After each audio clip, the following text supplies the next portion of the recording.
Standard 10th science 2 आणि आज आपल्याला नवीन चॅप्टर सुरू करायचं चॅप्टर नंबर 9 सोशल हेल्थ. आज त्याचा लेक्चर क्रमांक 1. सोशल हेल्थ म्हणजे सामाजिक आरोग्य. कशाला म्हणायचं सामाजिक आरोग्य? The ability of person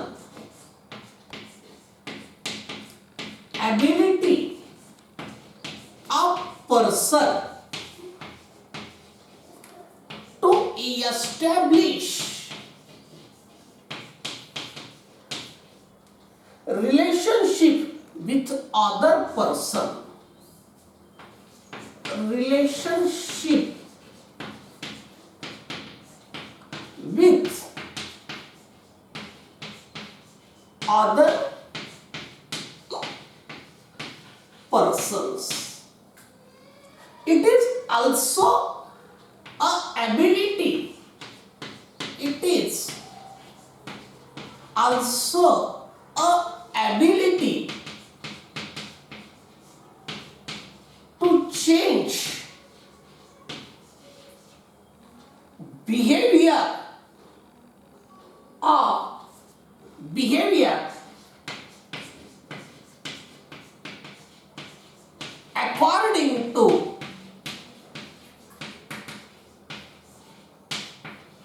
according to changing social conditions. Changing social conditions. समजावून घ्या. हे दोन धडे बऱ्याच वेळा फार लाईटली घेतल्या जातात की सोशल हेल्थ आणि disaster management. But for your kind of information, they carry up to 6 to 7 marks out of 40 marks. हो, 6 ते 7 मार्क कंपल्सरी मध्ये याचे प्रश्न असतात. त्याच्यामुळे त्याला इक्वली गांभीर्याने घ्यायचं. सोशल हेल्थ आहे असं नाही. काय social health? The ability of person, की पर्सनच ability to establish relationship with other persons. हो, की दुसऱ्या व्यक्तींसोबत रिलेशनशिप एस्टॅब्लिश करणं, त्याला म्हणायचं एक सोशल हेल्थ. की एखाद्या व्यक्तीची क्षमता की दुसऱ्या अनेक व्यक्तींसोबत रिलेशनशिप एस्टॅब्लिश करणं. की आपण अगदी घरामध्ये तर आपले रिलेशन्स आहेतच. हो, काका आहे, मामा आहे, मावशी आहे, मावस भाऊ आहे, आते भाऊ आहे, चुलत भाऊ आहे, हे रिलेशनशिप आहेत. हे रिलेशनशिप अगदी आपण एस्टॅब्लिश केलेले आहेत, घरी आहेत. पण इतर रिलेशनशिप कुठं आहेत की once you cross the limit of your home, तुम्ही ज्यावेळेस तुमच्या उंबऱ्याच्या बाहेर पडता त्यावेळेस जी तुमची ॲबिलिटी आहे to establish the relationship with other persons, की बाहेर तुम्हाला वेगवेगळे पर्सन्स भेटतील. तुमचे मित्र आहेत, मैत्रिणी आहेत, शिक्षक आहेत, किंवा मित्रांचे आई वडील आहेत, त्यांचे रिलेटिव्स आहेत, काही ज्यांच्याशी आपला एक डे टू डे रोज आपल्याला फेस करावं लागतं असे आपले नेबर्स आहेत. तर हे जे काय आहेत की यांच्यासोबत तुमचं रिलेशनशिप एस्टॅब्लिश करण्याची ॲबिलिटी, तुमच्यामध्ये क्षमता म्हणजे सोशल हेल्थ. आणि इट इज ऑल्सो ॲबिलिटी, आणि नुसतं काय दुसरं वाक्य महत्वाचं, it is also ability to change behaviour according to changing social conditions. हो, की सोशल कंडिशन्स या सतत बदलत असतात. आणि या सोशल कंडिशन्स ज्या आहेत, सामाजिक परिस्थितीला पाहून आपलं स्वतःचं वागणूक बिहेवियर चेंज करायचं, ते सुद्धा म्हणजे काय सोशल हेल्थ आहे. आता तुम्ही 10वी पर्यंत आहात, इकडे तुमच्या आई वडिलांकडे आहात, एका सिक्युअर्ड ॲटमॉस्फिअर मध्ये आहात, एका कम्फर्ट झोन मध्ये आहात.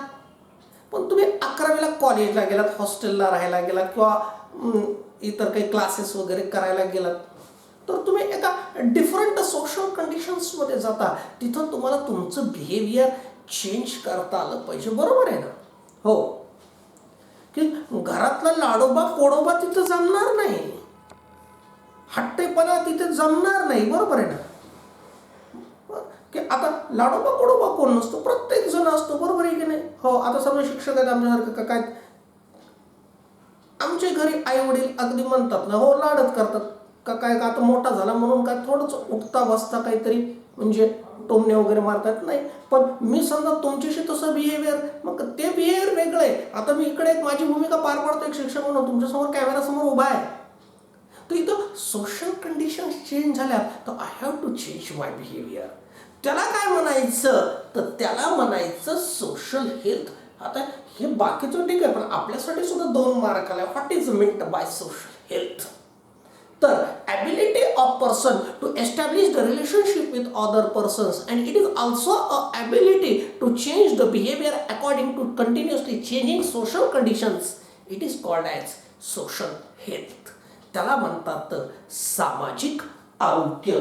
आणि आता इथं आपल्याला काय आहेत की फॅक्टर्स डिस्टर्बिंग सोशल हेल्थ दिलेले आहेत. काय फॅक्टर्स डिस्टर्बिंग सोशल हेल्थ, ते आपल्याला डिस्कस करायचे.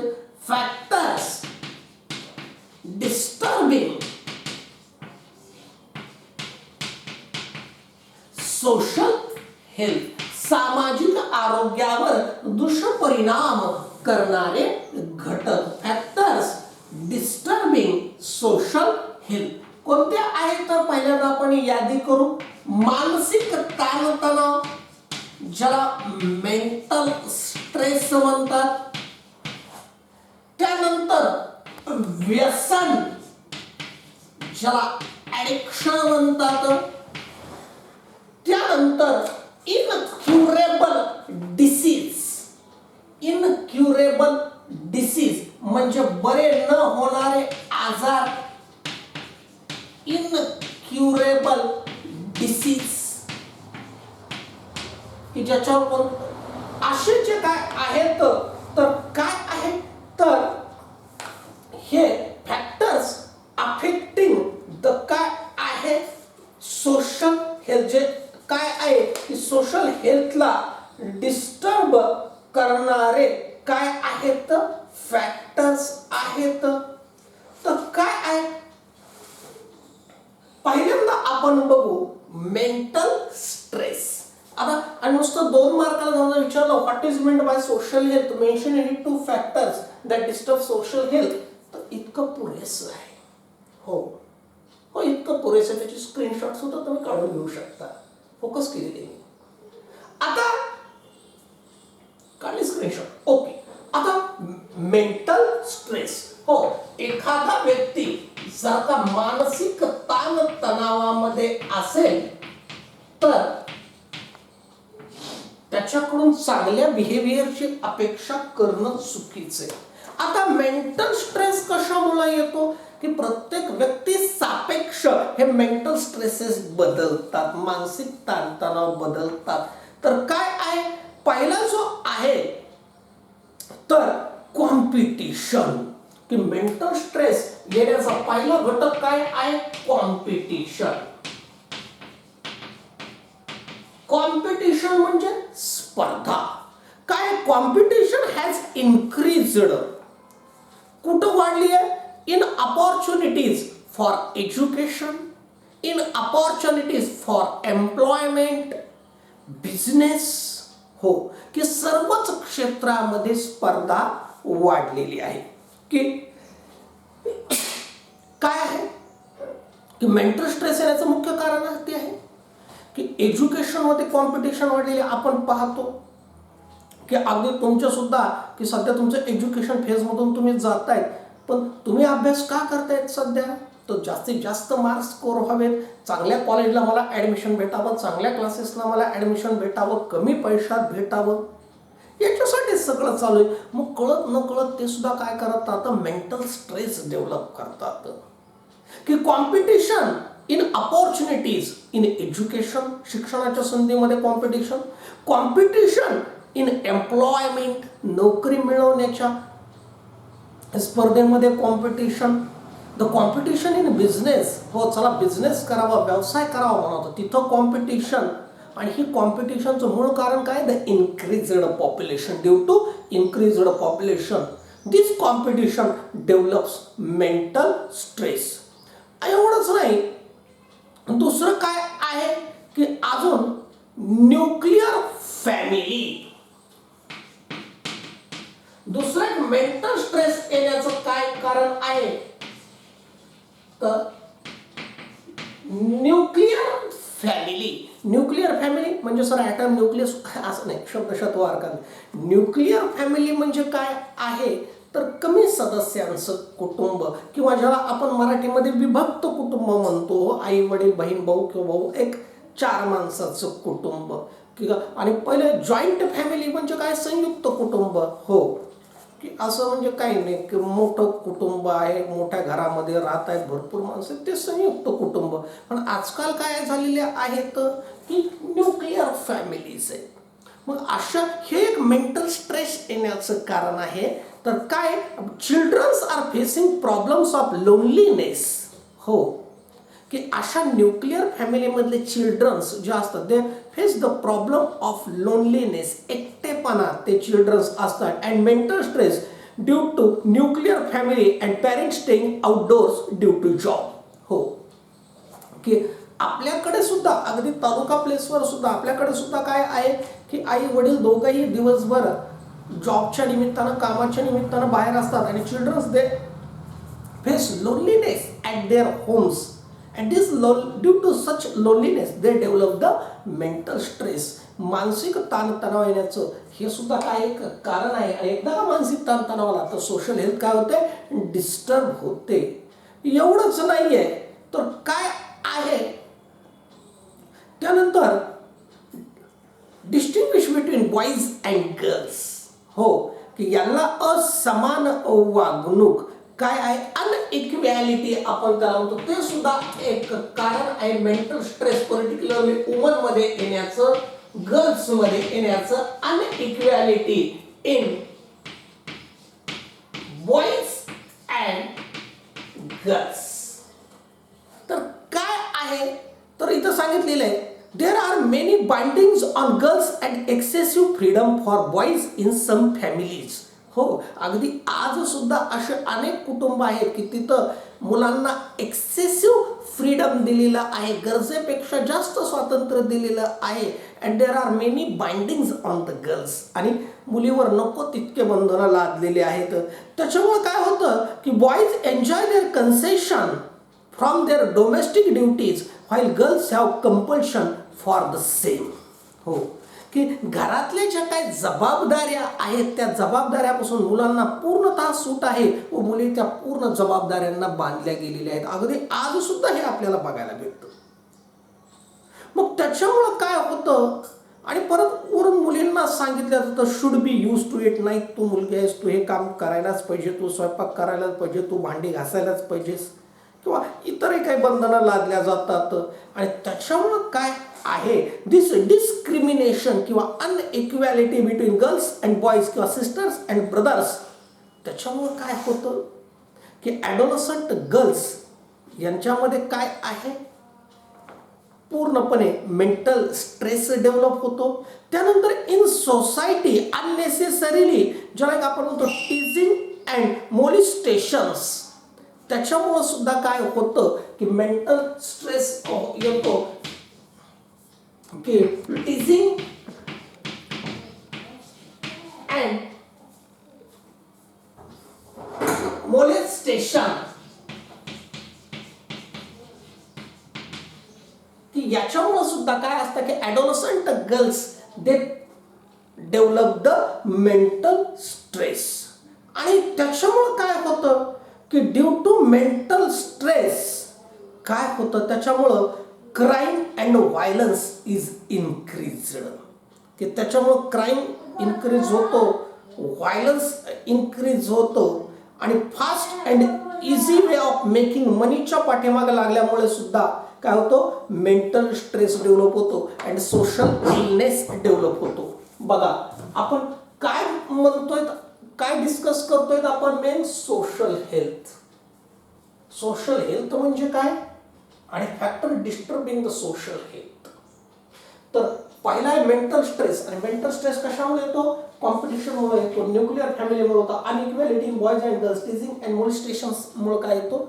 हा मेंटल स्ट्रेस येतो, which leads to social illness. की जिथं त्या समजा ज्या व्यक्ती कॉम्पिटिशनची शिकार आहे, ज्याला कॉम्पिटिशनमुळे मेंटल स्ट्रेस आहे, अशी व्यक्ती सामाजिक आरोग्याचे राखू शकत नाही. ह्या अशा कंडिशन्स आहेत की जिथं मानसिक असंतुलन, मेंटल इम्बॅलन्स काय होतं? डेव्हलप होतं. पण आपल्याला नीट व्यवस्थित सांगावं लागेल, आपल्याला मार्क्स मिळवायचे, कुठं भाषण करायचं नाही आपल्याला, हे सगळ्यात लक्षात घ्या. आणि मी सुद्धा तुमच्यापुढे काही भाषण करत नाहीये. I am studying with you. आपण अभ्यास करतोय तर बोर्डाच्या दृष्टीनं. की मेंटल स्ट्रेस नावाचा जर का मुद्दा आला 2 मार्काला, तर what are the causes of mental stress? तर कमीत कमी अर्ध्या मार्काला आपल्याला एक कॉज द्यावा लागेल. द कॉम्पिटिशन आहे, न्यूक्लिअर फॅमिली आहे, आणि equality in boys and girls, teasing and molestations आहेत, हे आणि हे सोशल इलनेस होतं. आता नंबर 2चं आपल्याला दिलंय की ज्याने सोशल हेल्थ डेव्हलप होते, ते आहे ॲडिक्शन. ॲडिक्शन म्हणजे व्यसन. हो, व्यसनी माणसाला कोणी जवळ घेऊन बसवता का? समजा आपण एक कॉलनीमध्ये, वसाहतीमध्ये बसलेले आहेत 4 माणसं, आणि तिकडून एखादा दारोडा यायला लागला, अगदी कॉलनीमधलाच लेझिम खेळत यायला लागला, त्याला कोणी येतं म्हणतं काय, या या या बसा सर इकडे, हा काय हवं काय. एव्हरीवन ट्राईज टू अवॉइड हिम. सगळेजण त्याला अवॉइड करण्याचा प्रयत्न, अरे नको रे बापरे, त्याला नको बोलायचं, राईट ना, ही इज द ड्रंकन. त्याला कोणी जवळ घेऊन बसतं का? कोणी? हो. किंवा रस्त्याने एखादा दारोड चाललं तर कोणी त्याला लिफ्ट देतं का? ये बाबा उगं पडशील कुठं तरी तू. कुणी लिफ्ट देतं का त्याला? बस माझ्या गाडीवर बस, मी तुला सोडतो. कुठं सोडू बाळ तुला, असं म्हणतो का कुणी? नाही म्हणणार. का नाही म्हणणार? कारण ॲडिक्शनमुळं काय आहे, त्याच्या नादी कुणा लागत नाही, म्हणजे त्याची सोशल हेल्थ काय झालेली आहे? डिस्टर्ब झालेली आहे.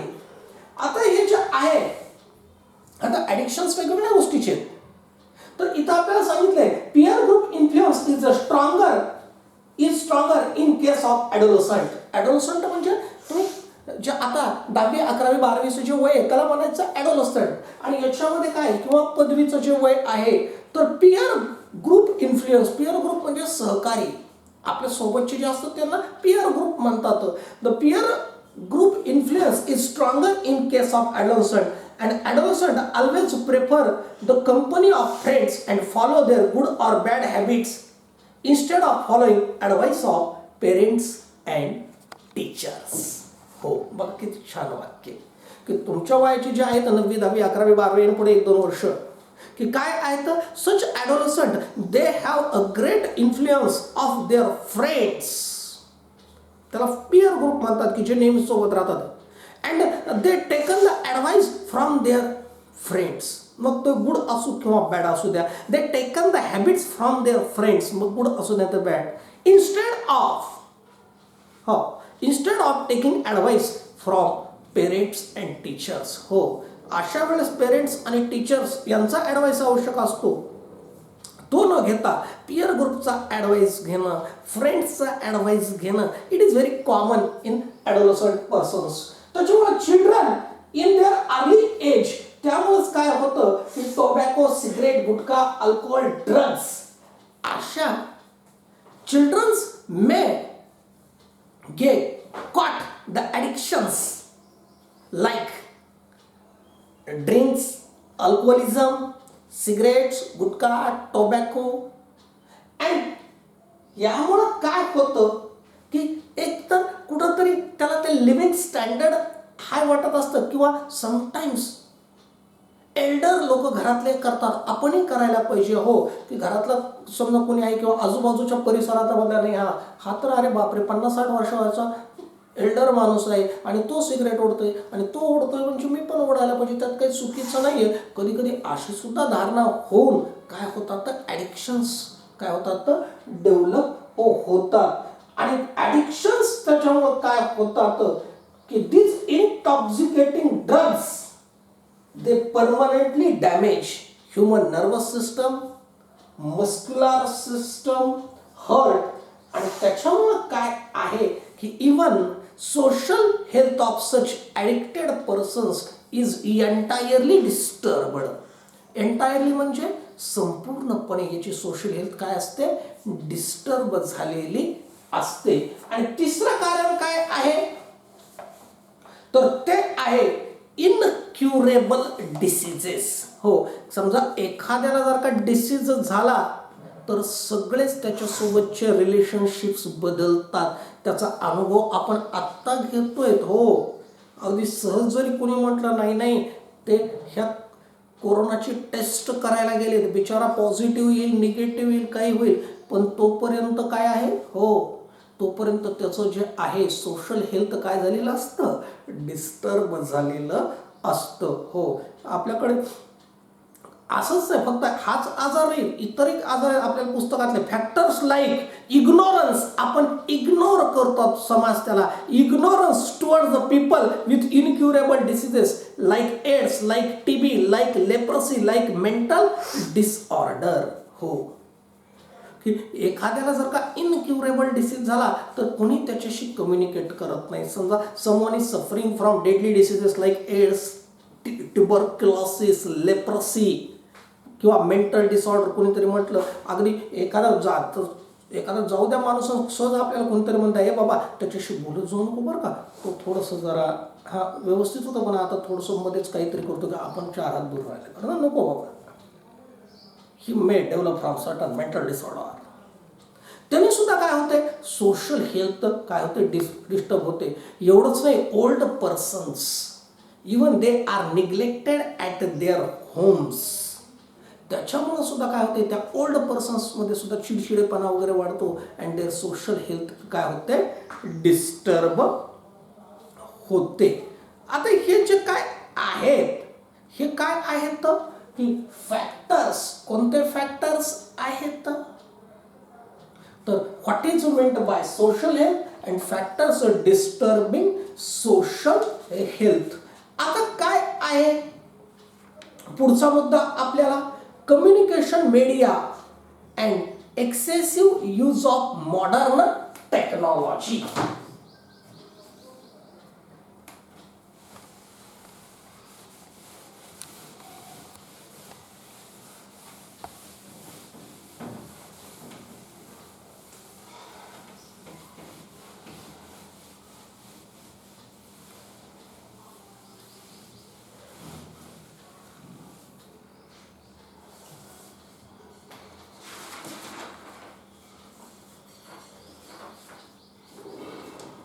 Communication media and excessive use of modern technology. Communication media and excessive use of modern technology.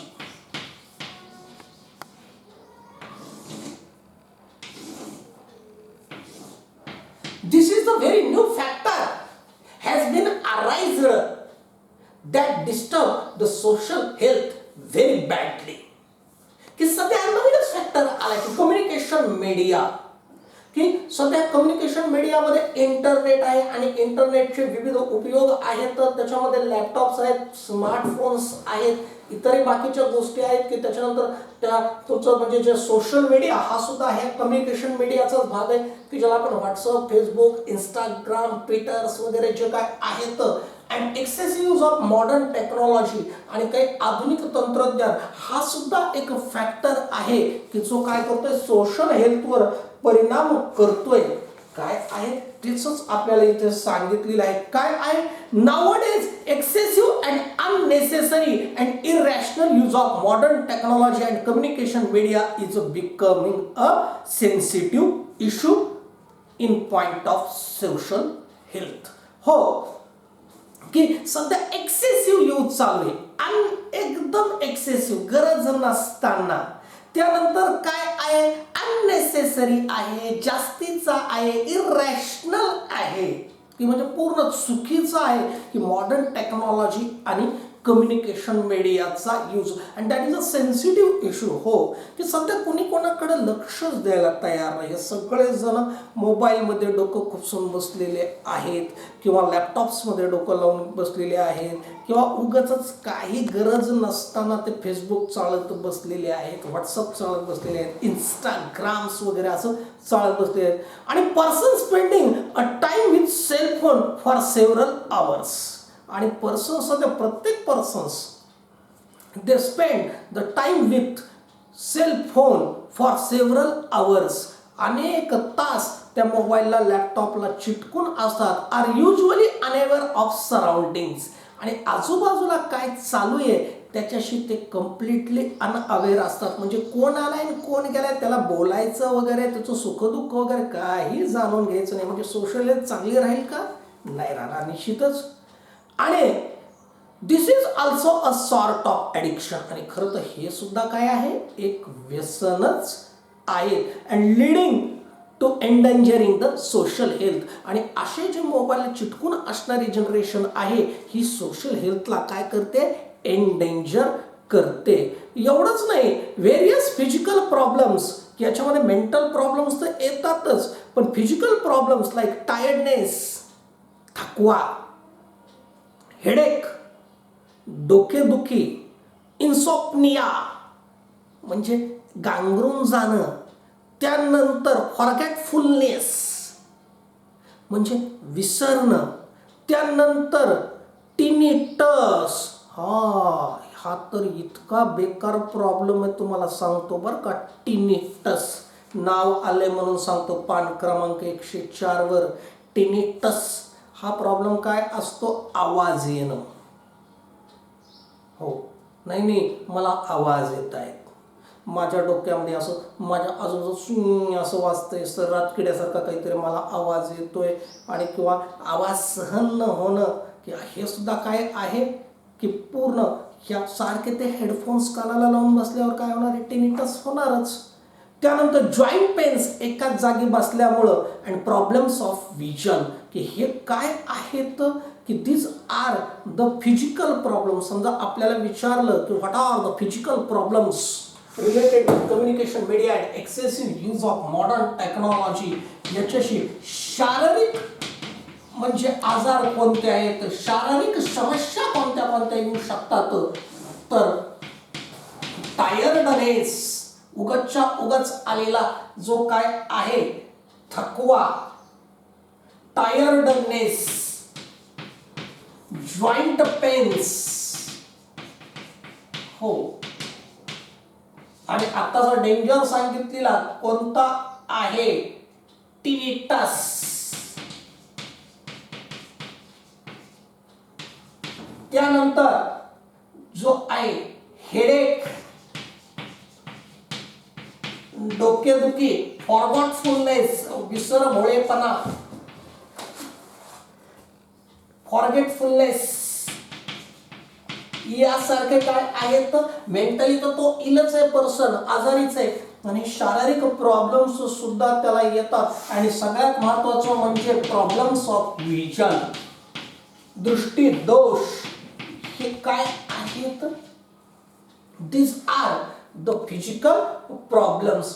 आणि ज्या आहे, आणि एवढंच नाही, मेंटल प्रॉब्लेम काय होतो, the persons continuously using computer, internet and smartphones becomes solitary. SOLITARY.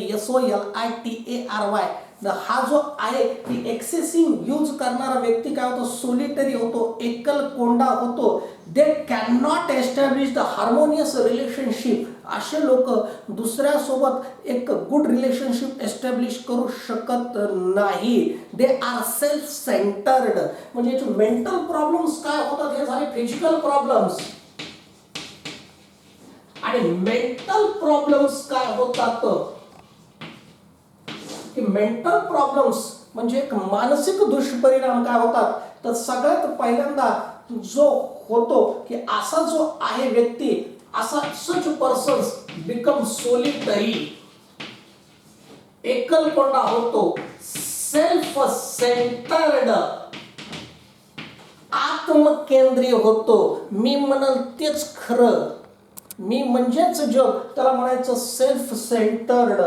त्यानंतर तो काय होतो, त्याच्यामध्ये सेल्फिशनेस, स्वार्थीपणा डेव्हलप होतो, सेल्फिशनेस. त्यानंतर सगळ्यात धोकादायक आहे, आपल्याला कळतही नाही आणि डेव्हलप होतो, ते म्हणजे ऑटिझम. ऑटिझम म्हणजे स्वमग्नता. हा माणूस स्वतःच्या वेगळ्याच दुनियेत राहतो.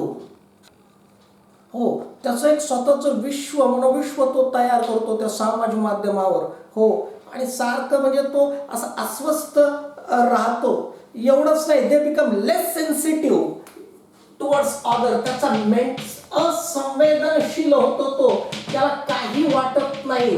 लेस सेन्सिटिव्ह. हो, ऍक्सिडेंटचे वगैरे रक्ताच्या थारोळ्यात पडलेल्या लोकांचे फोटो काढणं म्हणजे, आणि ते व्हॉट्सअपवर पोस्ट करणं म्हणजे ते काय सेन्सिटिव्ह माणसाचं काम आहे का? ठीक आहे, तू काय करू शकत नाही, मदत करू शकत नाही, पण फोटो तर नको ना काढू की तो माणूस डेड बॉडीचे की ॲक्सिडेंट झालेला आहे, आणि मग तुझा फोटो चांगला येतो का माझा फोटो चांगला येतो, आणि तो व्हॉट्सअपवर आणि फेसबुकवर पाठवण्याची घाई. हाय काय आहे? लेस सेन्सिटिव्हनेस. खरं तर हा मेंटल इलनेस आहे, पण लक्षात येत नाही.